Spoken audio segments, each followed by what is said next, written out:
This is Mom Squad Pod, your weekly update on tips, tricks, and all things parenting with Maureen Kyle.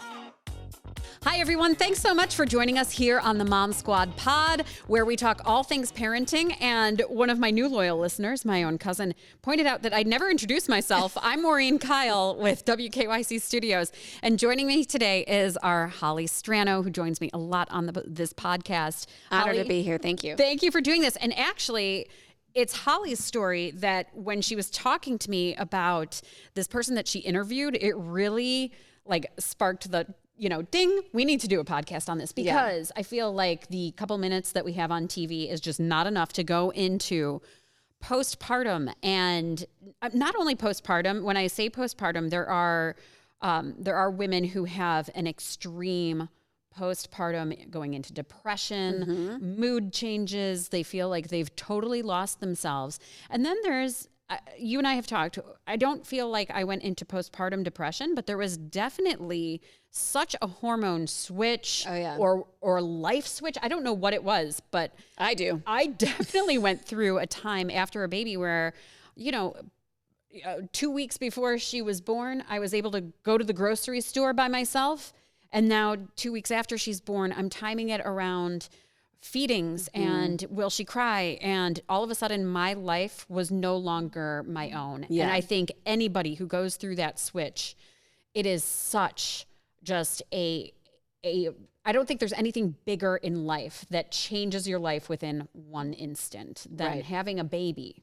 And it's not everything that we're told, or at least we envision it to be. Right. It's one of the most wonderful things that you'll ever do. Yeah. But it's also really hard. It is. I feel like growing up, you play with baby dolls and mom handles everything. And our moms, I mean, they handled things so beautifully. You didn't really realize the struggle that they were going through. And then you go through it and you're going, oh my gosh, holy wait a second. This is what having a baby is. And you just have that stress, that, tired, exhaustion at all times, beyond exhaustion, especially in the newborn phase, and you feel like you're treading water or drowning. Yeah. And you got to keep swimming is the truth. Exactly. And we're two women that are accustomed to early schedules, and it's still tough. Well, I had the opportunity to talk to Raquel Kelly, so I think you're going to play that interview for us. We will in a little bit, but set up, how did you find her? What is she doing? So, May is Mental Health Awareness Month, and I believe it was May 4th. It was Maternal Mental Health Day. So we did the interview together, and Raquel was really interesting. She's so transparent. She was in a very similar business. She had worked for Entertainment Tonight. She was more behind the scenes, but had this booming career, and then was pregnant with her second, and really after that second baby had a horrific postpartum experience, the extreme. Yeah. And it's something that, just like so much of mental health, it's like this huge canopy of all these different things. I think with women, we're afraid because we should be playing with Barbie dolls and just, feeding our baby in a perfectly pair of, jeans with no spit up that are a size 2 after leaving the hospital. And none of that is the reality. And so this really hit her, and she struggled with it. She struggled with her identity. She felt like she lost her identity. She struggled with, do I work? Do I stay at home? I think that's a real thing that so many of you struggle with. And I don't think there's a right or wrong. It comes to personal decisions. Some do both. Some pick one or the other. There's no wrong or right there. But she had all these struggles. And she said that she was not, and I think I could say this because she said it to me, she wasn't connecting with her child. And she felt like, I am not connected to this baby at all. And she felt really bad about those feelings. And she was reading the night before Christmas to her baby. One, I'll never forget this part. And I feel like I could say this on a podcast. Yeah. We didn't say this on TV.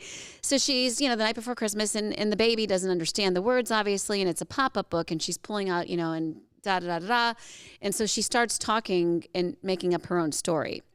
And she said, Mommy wants new boobs, was one of the things she said, instead of Santa Claus bringing whatever present. And then she kind of had this moment, the light bulb moment, and wrote the book that you and I both have in front of us called Where'd I Go?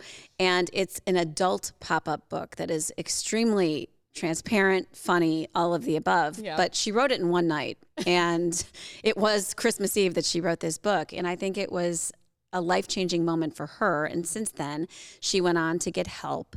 She got therapy, which so many of us need. And I feel like I still have a therapist after years ago talking about my own anxiety. It's not a switch that you flip that is just better. You have, just like you go for mammograms every year and you do self-breast exams, you don't just stop because they're okay one year. You continue to do those things to make yourself better. And so it's the best work you'll ever do. And she said that it saved her. And I really, on many levels, understand the parallel of that just because of my own anxiety. And so she's great. Ironically, when I did the interview, she's pregnant with baby 3. Wow. And now she's okay. And she had to just kind of come out of that shell of, I'm not going to be this mom leaving the hospital in jeans that are skinnier than when I came into the hospital.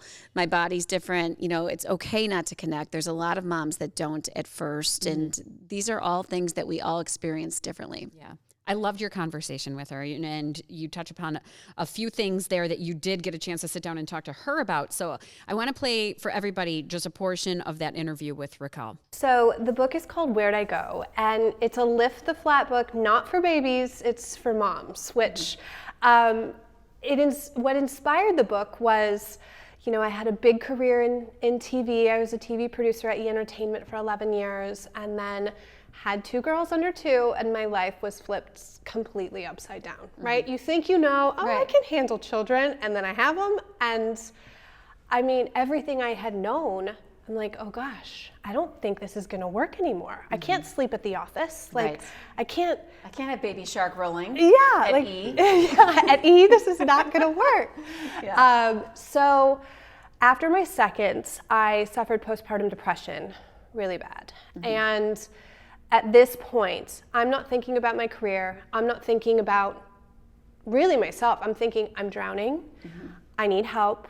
I need family. Get me out of here. So we moved back to Ohio, which is where we're from. And I knew it was the right move for me. I knew it was the right move for my girls to be closer to grandparents and family. But, you know, I kind of lost myself along the way, my dreams, my goals, and what I wanted. And so Where'd I Go is about the identity crisis that I went through after having the girls. And so writing it is what helped me get through postpartum depression. And it also reminded me of who I was, what made me happy. And so I hope it helps other moms, you know, look at themselves and do the same. I was going to say, you're going to help so many people. I hope. Isn't it amazing how talking about your own journey is so healing? Yeah. And there is still a stigma. Would you agree with that? There is such a stigma with all this. Totally. Yeah. And I feel like the Lift the Flat pop-up book makes it approachable. It's lighthearted, and it's funny too, you know. It's funny, but it also brings up topics of, you know, the exhaustion, what our bodies go through, losing ourselves. But, you know, I hope that it allows women to be open and honest with how they're feeling, and it'll be a conversation starter to you know, talk about these hard topics. And the thing is, you know, you're very savvy in the business, I'll just say. So, and on social media. So it's kind of like a double-edged sword, because it's a great tool to get information out about things like mental health, as you're doing. But at the same time, a mom is looking at social media at another mom who's walking out in jeans that she wore in high school after having a baby. And that just doesn't happen in the real world. And it's hard to sometimes get that point across. And I think there's so many parallels with all kinds of mental health as far as that is concerned. Would you agree? Oh, totally. I always say kids are the great equalizer. You know, because I've had friends who are very well off, right? But it's like kids, they serve you up humble pie, right? So no matter what your circumstances, I've found we're all in the thick of it. We're all in it together, and everyone's just doing the best that they can. I know for me, the points where I knew I need help, and I think I want to stress it's okay to say I need help. And when you see these happy moms on Instagrams with these, you know, the magical moment I met my baby, like I didn't have no magical moment. I was, Right. I was in tears. I was like, Right. so glad it's over. Right, But right. like, I didn't have that magical connection. And that's okay. Right. It's okay. Right. But after my second, I can remember having a conversation with my husband where, I was honest and was like, I don't think you know how bad this is. Like, I don't want to wake up in the morning. I don't want to wake up.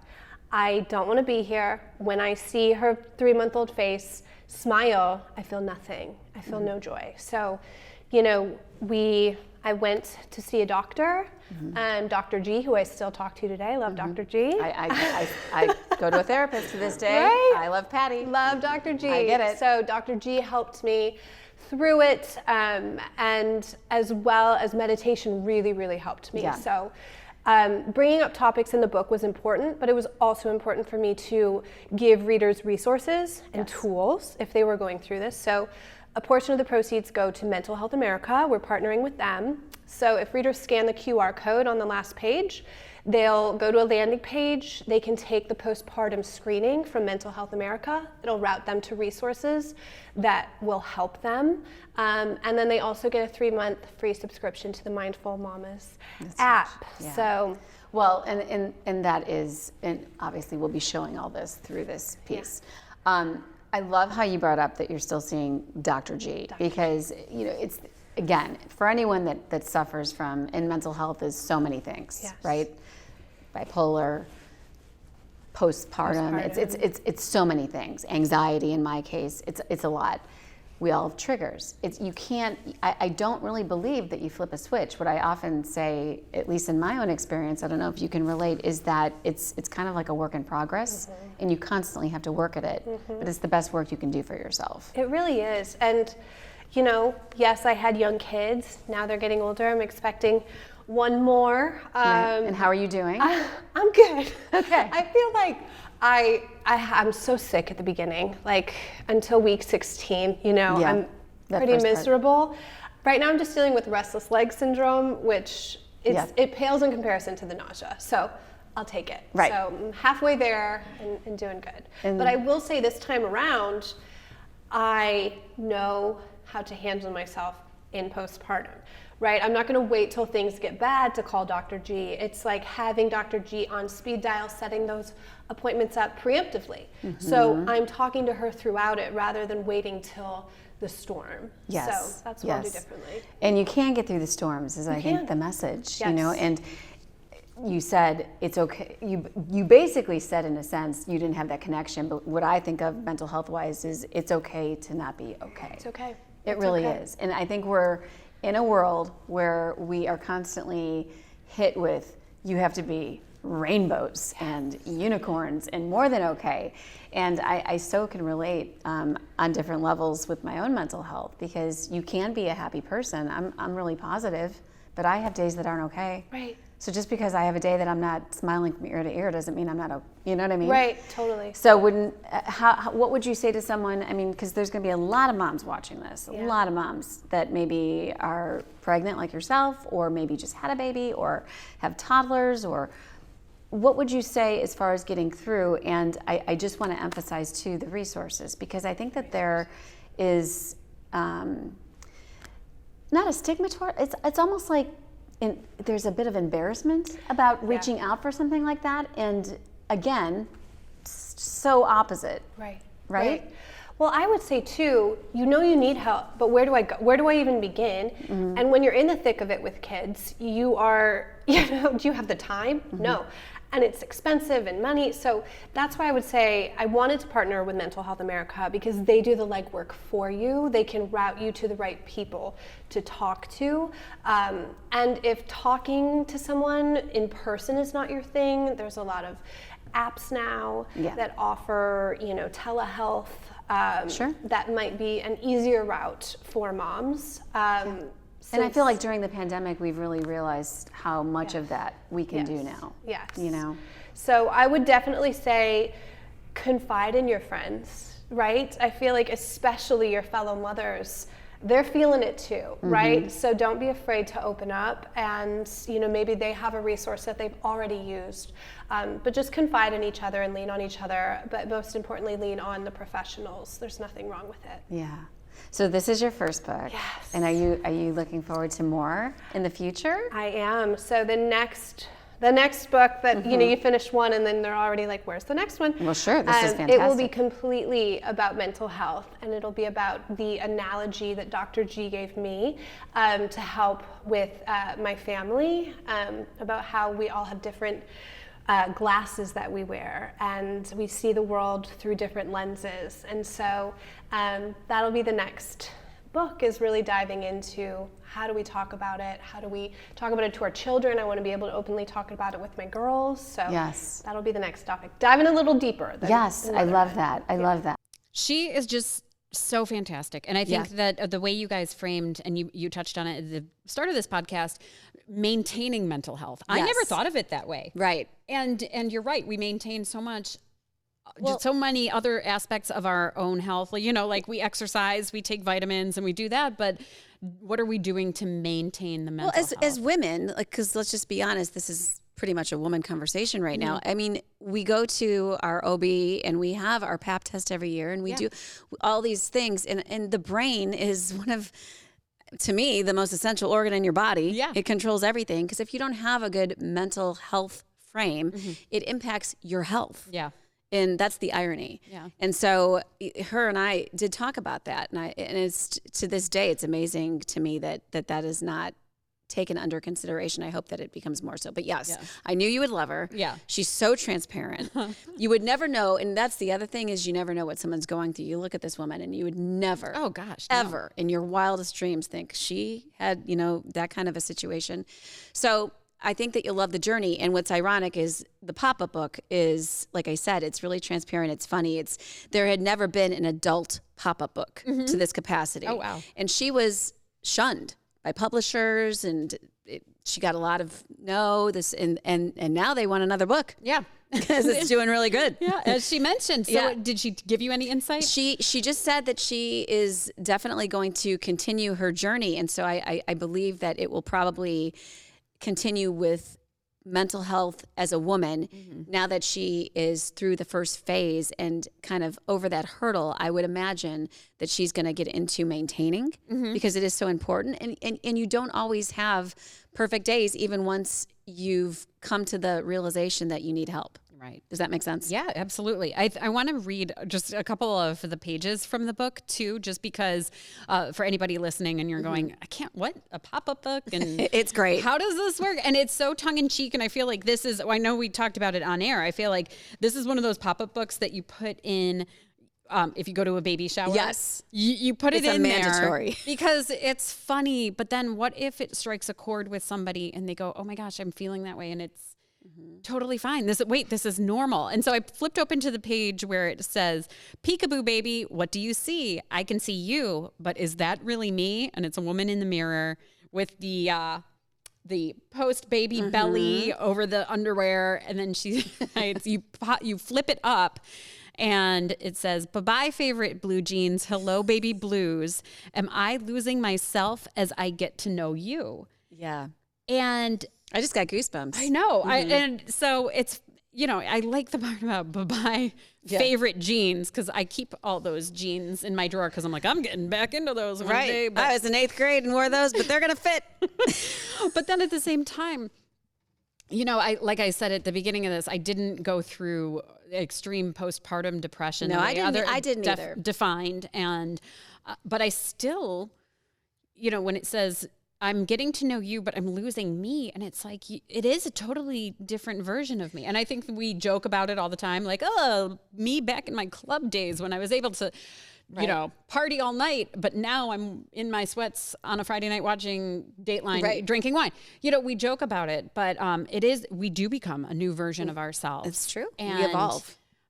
We lose a certain aspect of ourselves, but we need to be able to keep the important aspects. I'm so glad that you said that, because here's what I think too, is that we're all under this idealistic world of social media and the things that we see, women having models literally posing 9 months pregnant, looking like we do when we eat too much. Right. And the thing is you're allowed to keep yourself. And I think that there's this stigma attached to us as women where, or I don't know where it came from, that we are just supposed to be moms now and we're lost. But that's not, it's really far from the truth. Yeah. I think that we need to keep our identity, and I completely agree with you. Yes, we are evolved and we're going to continue to evolve, but as better. Yeah. Not losing yourself and worse. Right. Wait, it just hit me, and I want to admit something here because when you were just talking, I remember after having my first, Scarlett, so she's 8, she'll be 9 a little later in the summer.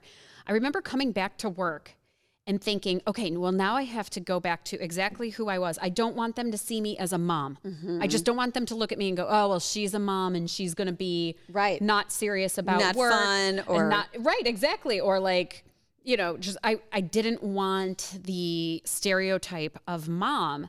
And so I remember not really bringing up the fact that I was a mom during stories, or, I kind of I never wanted them to see me sweat. You know what I mean? I do. Like I'm talking about management and coworkers, which was so silly because I don't think everybody knew I had a baby and nobody would look at me differently.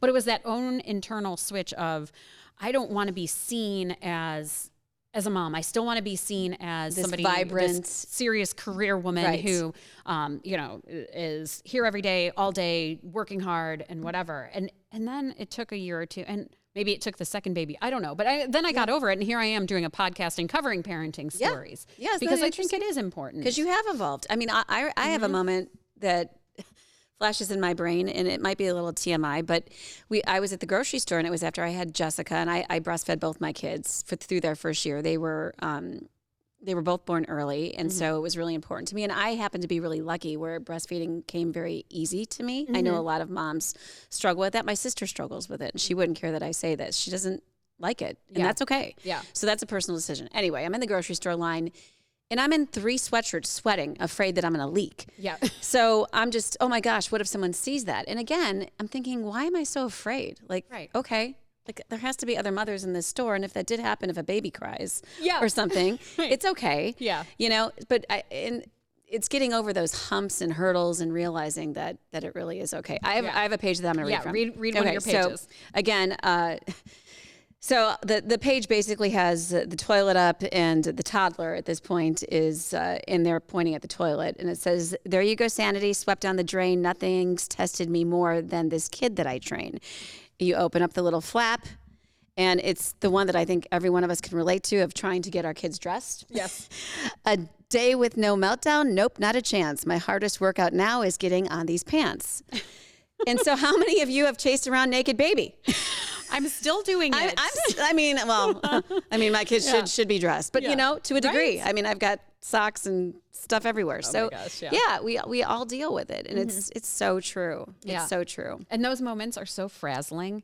And so I think when you are trying to run around after a toddler, or I saw a short video, probably a TikTok that a mom did, that was me getting in a car before kids and perfectly dressed with a coffee and just kind of lipstick perfect, gracefully getting into the front seat. And then it was me getting into a car after kids, where she's struggling to collapse the stroller, and she's in sweats and her coffee spills. And you can just feel the frazzled moment. And I could so relate, because I always feel oh my gosh, I look like a crazy person trying to get these kids in a car. That just happened to me the other day, and it wasn't a car seat. I'll tell you, this doesn't stop. I mean, my son is he's a freshman, but I'm going to pick him up, and I'm frazzled. I'm running. I went home. I'm making beds because God forbid something's not perfect in the house, and I close the bedroom door. Yeah. And some of you may have listened to our cleaning podcast. I'm working on it. And I'm running out the door, and I spill my entire cup of coffee all over me, all over the kitchen, and I have white cabinets, and I'm in a frenzy. And at that point, I just left. Yeah. And I said, you know what? That's it. I got to get him from school. That's more important than the coffee on the cupboard. So yeah, you gotta, and those are the moments I know you have learned that it's either fight or flight. And sometimes flight is okay. Yes. Yes. You know what? I'm going to let that be, and I'm going to move on. Yeah. I think that these conversations too, and you and I have both said we didn't struggle the way that we've known people to struggle. No. And we all have somebody close to us that has really struggled with that postpartum, and being able to recognize that this is more serious. It is. Than just baby blues or just adjusting your lifestyle. And I know you guys talked about it, but again, before we go, just what are those signs? Because you cover mental health so well, if somebody's listening and thinking that these women still don't get it, they don't understand what I'm going through. What are the signs? What are the milestones? What are the signals that you do need a little bit more help? Well, first of all, it's a real deal. So I don't think that any of you listening should write that off, because I feel like with postpartum, for whatever reason, it's kind of brushed under the rug. As far as with mental health, I said it today in the show, we say a lot, it's okay to not be okay. That's something that you hear often when it comes to mental health. And it's okay. But if you're continually not okay, that's not okay. So that's a huge red flag for me. And that's how, when I struggled with my own before I did get therapy and kind of made that realization that my mom can't live at my house forever and help me, and shovel chicken soup in my mouth, and my dad's coming over with spaghetti and meatballs and red wine. There comes a point where that's just all masking what's really going on. And I think it's very individual, but you will get to a point where and then you have to get help because it is serious. And you hopefully have a circle that may recognize, maybe you don't. In my case, my close circle recognized it and knew and said, and no one else can fix you but you. Right. So there's guidance, and obviously therapy is that guidance. And sometimes it's more than a friend or a mom or a sister, because it needs to be someone that's professional, that really knows what they're doing. And there's a reason that those resources exist. So I would say that that's the biggest thing, is to know if you are in a place after having a baby, that we all have bad days that we're running around frantically trying to chase them around and put pants on and leaking breast milk and all those days. But if your days are constantly that, and you're not feeling connected, and you're sad, and you're crying all day, every day, because the hormone ride is for real. Right. But then I think that should be a red flag to yourself. And I think as women, as people, we know ourselves best. Better than any doctor. We know ourselves. We're very intuitive. So and you can either, mask it or do something about it. And you're going to be so much better if you do. Right. And it's not forever. I mean, No. that was the other thing, is I've known friends to go through feeling that not so strong connection with their baby. I have a good friend that went through that. Yes. I mean, that's not forever. You're not going to look at your 4-year-old and think, I don't know this child. No, I feel like as long as you get help and you do what you need to do, to take care of yourself. Yes, there will be that connection and there will be help, but you need to take care of you at the right moment. And even your own OBGYN could be very helpful, and maybe even guide you to that resource that you need. I think there's so much, I hate the word guilt, because unless you're really doing something to harm somebody, that word should never be used. But I think there is, I don't know another way to put it, so much guilt that as moms we have, and we think, how can I not just be so in love with this baby that I'm not kissing it all day? But for some, like I said, that's a real emotion, and it's okay. And you will, like you said, move past. And I do love, you mentioned your OBGYN when you go for those checkups, they do ask you those questionnaires. And actually in between my 3, something that had changed when I go to the pediatrician for her wellness check, all of a sudden I've been filling out questionnaires about, so are you okay, Mom? How you feeling, Mom?